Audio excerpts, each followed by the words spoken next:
नमस्कार दोस्तों। दोस्तों जाड़े आ गए हैं और जाड़ों में अक्सर लोग बीमार पड़ जाते हैं। तो जाड़ों में हमें ऐसा क्या खाना चाहिए कि हम बीमारी ना पड़े और ये सर्दियाँ हमारी बहुत अच्छे से चली जाए। हालाँकि कुछ लोग गोंद डालते हैं, कुछ गाजर पाक खाते हैं, कुछ जलेबियाँ खाते हैं, कुछ औषधियाँ खाते हैं। आयुर्वेद में ऐसी हज़ारों चीज़ें हैं जिनको जाड़ों में खाया जा सकता है। लेकिन मैंने डॉक्टर साहब से ये रिक्वेस्ट की कि ऐसी 4-5 चीज़ें बताओ जो आसानी से उपलब्ध हो, सस्ती भी हो, गरीब से लेके अमीर तक खाए और बिल्कुल जाड़ों में ठीक रहे। तो आज बात करते हैं आयुर्वेदाचार्य डॉक्टर सतीश त्यागी जी से और पूछते हैं जाड़ों में क्या खाना चाहिए। नमस्कार डॉक्टर साहब। जी, नमस्कार। डॉक्टर साहब, आयुर्वेद में तो बहुत सारी चीज़ें होंगी जो सर्दियों में खानी चाहिए, पर ऐसी चीज़ें आज मुझे बताओ कि जिनको खा के अमीर से लेके गरीब तक सारे स जाड़ों में बहुत अच्छे से रह सकें और वो बीमार ना पड़ें। देखिए धर्मेंद्र जी, आयुर्वेद में एक ऋतुचर्या का पूरा वर्णन है। हुँ, हिंदुस्तान इस मामले में बहुत सौभाग्यशाली है कि यहाँ 6 ऋतु होती हैं, 2-2 महीने की 6 ऋतु। अच्छा, आमतौर पे जो भारतीय हैं वो भी ये मानते हैं कि जाड़ा, गर्मी और बरसात, लेकिन 2-2 महीने की करके 6 ऋतु होती हैं और जिस ऋतु को हम विंटर सीजन कहते हैं, ठंड कहते हैं, सर्दी कहते हैं, हुँ, जाड़ों का मौसम है, वो 4 महीनों का बना होता है। उसमें 2 ऋतु आती हैं, हेमंत और शिशिर। और इसका जो चूँकि क्षेत्र के हिसाब से ऋतुएँ बदल जाती हैं, दक्षिण भारत में कुछ और किस्म का मौसम इस समय भी है जैसा अब है। तो आम तौर पे जिस क्षेत्र में हम रह रहे हैं, दिल्ली के आस-पास के 300-400 किलोमीटर के एरिया में, इसमें करीब 20 अक्टूबर से लेके और 20 फरवरी तक का जो पीरियड है,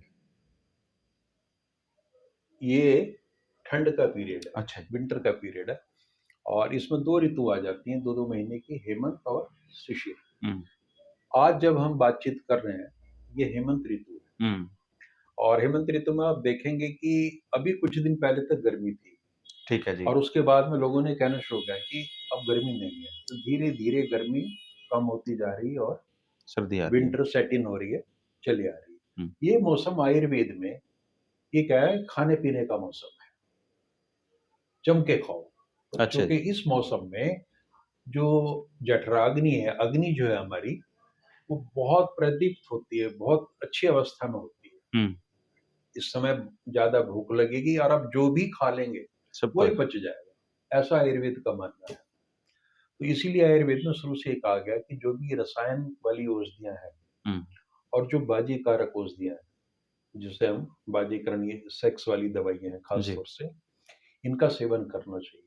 और आम तौर पे भी आप देख रहे हैं कि इस समय कुदरत बड़ी मेहरबान है। हुँ, आप सब्जी मंडी चले जाइए, तरह-तरह की सब्जियाँ बहुत आपको बड़ी मिलेंगी, बढ़िया जी। हर सब्जी है। हुँ, और तो अब चूँकि प्रकृति ने प्रचुर मात्रा में दे रखी है, तो आप जम के हरी सब्ज़ी खाएँ। हुँ, और जो तथाकथित भारी चीज़ें हैं, जैसे राजमा है, उड़द की दाल है, जिसकी मनाही थी, वो इस दौर में आप खूब खा सकते हैं जम के। तिल का सेवन कीजिए खूब, तिल की पट्टी बनाइए, तिल के लड्डू बनाइए, जितना खा सकते हैं खाएँ, कोई दिक्कत नहीं है।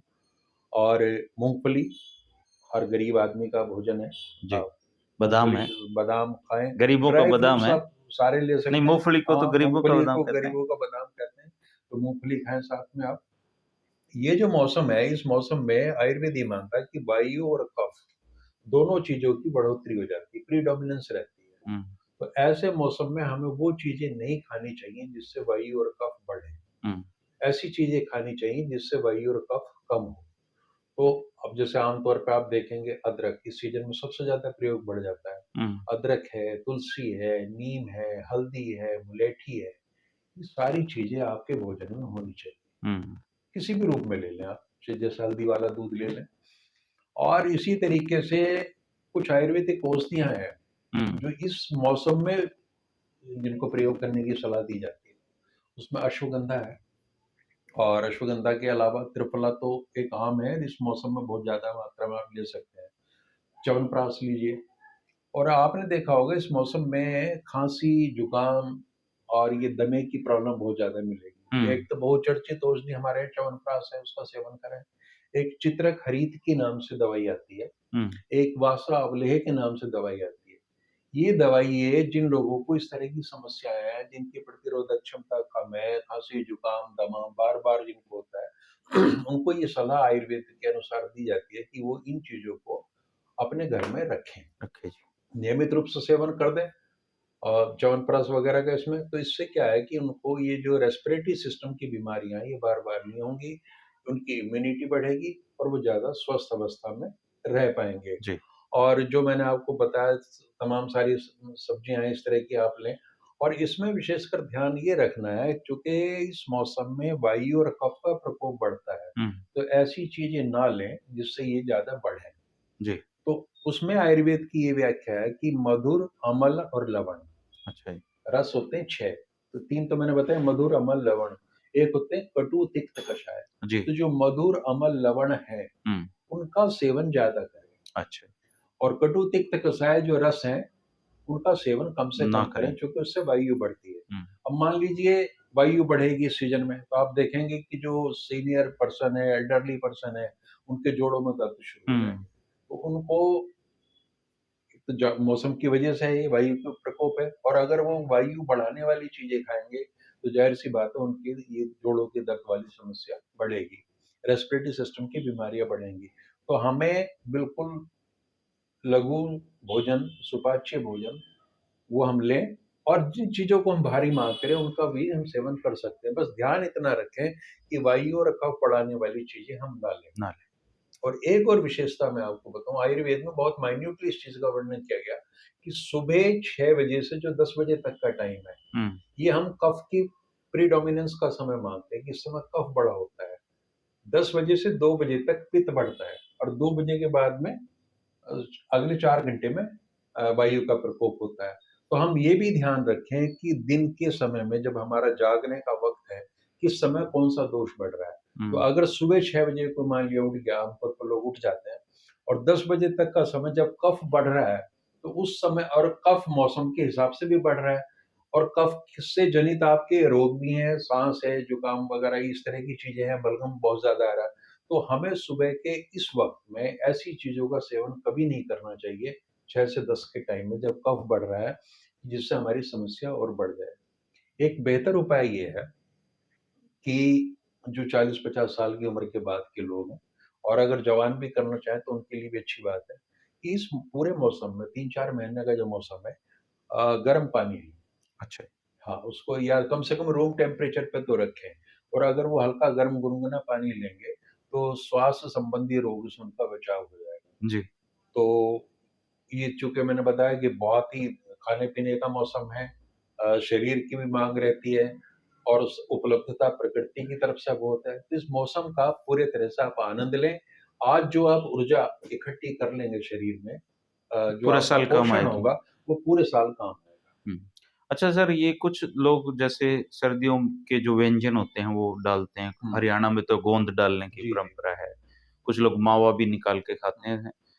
कुछ लोग च्यवनप्राश लेके आते हैं। तो बिल्कुल। कोई भी चीज़ मतलब जो हेवी भी है तो उसको खा सकते हैं इसमें। देखिए, हमारी एक समझ आपको मिलेगी, हमारी दादी-नानी परिवार के लोग, सब ये जानते हैं कि ये चीज़ बड़ी पोषक है। हुँ, किसी से पूछ लेना, तिल के लड्डू जैसे गोंद के लड्डू हो गए, तो परंपरागत रूप से जो चीज़ें जाड़ों में हमारे पुरखों ने हमें बताई हैं, उनका सेवन हमें करना चाहिए, भरपूर मात्रा में करना चाहिए और इसका निश्चित रूप से लाभ मिलता है। वो रोगी ध्यान रखें जिनका मान लिया ब्लड प्रेशर बहुत हाँ, बढ़ा हुआ है, वो गोंद खाएगा चूँकि तो। उसमें घी वगैरह होगा हुँ, और जिनको डायबिटीज़ है, तो वो तो इनका प्रयोग ना करें, लेकिन आम तौर पे जो स्वस्थ लोग हैं, उनके लिए तो ये स्वर्णिम काल है। इसमें भरपूर उसका सेवन करें और गुड़ का सेवन बहुत अच्छा इसमें लाभकारी बताया गया। अच्छा। गुड़ के अलावा देसी घी, हुँ, अगर शुद्ध देसी घी आपको उपलब्ध है, तो वो भी खाइए जम के, कोई दिक्कत नहीं है उसमें। हुँ। और किसी भी रूप में आप जैसे पिन्नी एक बड़ा कॉमन सा हरियाणवी क्षेत्र में भी हाँ है, जी। लोग पिन्नी बना के खाते हैं, उसमें ड्राई फ्रूट्स वगैरह डाल के, तो वो भी यूज़फुल है। लेकिन इतना ज़्यादा भी ना खाएँ कि पाचन क्रिया गड़बड़ा जाए, कब्ज़ी पैदा हो जाए, मोटे हो जाए है वो। ना? हाँ, ज़्यादा मोटापा आ जाए, तो उन चीज़ों का ध्यान रखते हुए भरपूर मात्रा में, जब मैं कह रहा हूँ ये कि लिमिट से ज़्यादा नहीं खाना। आयुर्वेद में एक मोटी बात बताई गई है कि आप जो भी भोजन लेते हैं, आपके पेट का चौथा हिस्सा खाली रहना चाहिए। तो वो नियम इस पे भी लागू होता है। हुँ, खाइए जम के, लेकिन वायु संचरण के लिए अपने उदर के चौथे हिस्से को खाली रखें। हाँ, ये है 3-4 घंटे बाद अगर वो आपको फिर से भूख नहीं लगती तो आप उन चीज़ों को खा सकते खा हैं। सकते हैं। तो जो वर्जनाएँ गर्मियों में है, गर्मियों में तो वैसे ही मन नहीं करता खाने-पीने हाँ, का, कम कर बरसात में है, तो इस सीज़न का भरपूर फ़ायदा आप उठाएँ। हेमंत और शिशिर ऋतु का ये लगभग 20 अक्टूबर के आस-पास शुरू होती है हमारे वाले क्षेत्र में और फरवरी के आखिरी हफ्ते तक ये चलेगी। इसके आप ये खाने-पीने सारी का। चीज़ें लें और अच्छा जी, मस्त च्यवनप्राश जैसे है, जी। च्यवनप्राश का पिछले काफ़ी समय से अवेयरनेस आई है कि हुँ, बहुत सारे च्यवनप्राश बस नाम के ही च्यवनप्राश होते हैं। हुँ। तो असली च्यवनप्राश फिर मिलना भी आजकल मुश्किल हो रहा है लोगों को ना? देखिए च्यवनप्राश इतनी आसान चीज़ है बनाना हुँ, कि आजकल यूट्यूब पे बहुत सारे चैनल हैं जो रेसिपी बनाना सिखाते हैं तो च्यवनप्राश च्यवनप्राश की। बनाना भी सिखा रहे आप हैं। केवल इतना सुनिश्चित कर लीजिए कि आप अच्छे किसी प्रतिष्ठित जो दवाई विक्रेता है आयुर्वेदिक का या जो बड़े कई बार आपको कदीमी हकीम टाइप लोग मिल जाएँगे जो दुकानें चलाते हैं, हुँ, तो उनसे आप वो सारी चीज़ें ले आएँ जो द्रव उसमें पड़ते हैं। और ये सुनिश्चित कर लें कि बहुत अच्छी क्वालिटी का गुड़ मिल जाए और बहुत शुद्ध अच्छा देसी घी मिल जाए। और आँवला चूँकि उसका मेन इंग्रीडिएंट है, तो आँवला भी सीज़न में खूब मिलता है। तो अच्छा उच्च कोटि का बढ़िया आँवला हो, देसी घी हो और गुड़ हो। ये 3 चीज़ें आपको अगर शुद्ध मात्रा में मिल रही हैं, तो बाकी जो 10-12 और उसमें रसायन दवाइयाँ है, पड़ती हैं, वो डाल के आप घर पे भी अपने परिवार की आवश्यकता के अनुरूप च्यवनप्राश बना सकते बना सकते हैं। तो दोस्तों ये था जाड़े का मौसम में खाने वाली चीज़ें और जैसे आयुर्वेदाचार्य जी ने बताया कि इन 2-3 महीनों में जो हम खाएँगे वो पूरा साल काम आएगा। तो आप इनको ज़रूर आज़माएँ और इसके अनुसार आप जीवन को चलाएँगे ढालेंगे खुद को तो आप स्वस्थ रह सकते हैं। किसी और विशेष चर्चा में आप अगर कुछ आयुर्वेदाचार्य से पूछना चाहते हैं तो आप कमेंट कर सकते हैं। शुक्रिया आपका, नमस्कार।